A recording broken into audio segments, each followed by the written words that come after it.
To transfer your USDT from your OKX wallet to Binance, start by checking your wallet. If you're using a different app like Trust Wallet or MetaMask, you might need to import your wallet using your seed phrase.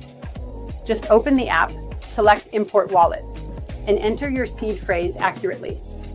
Next, log into your OKX wallet and confirm your USDT balance.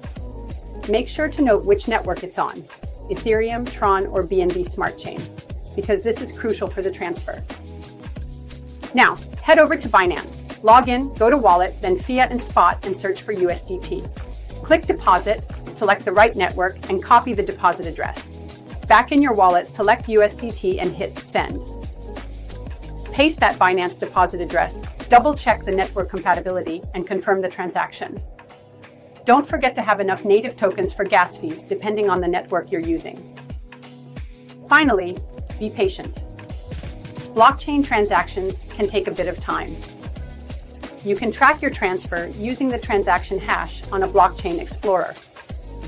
Just remember to protect your seed phrase and always check network compatibility to avoid losing your funds.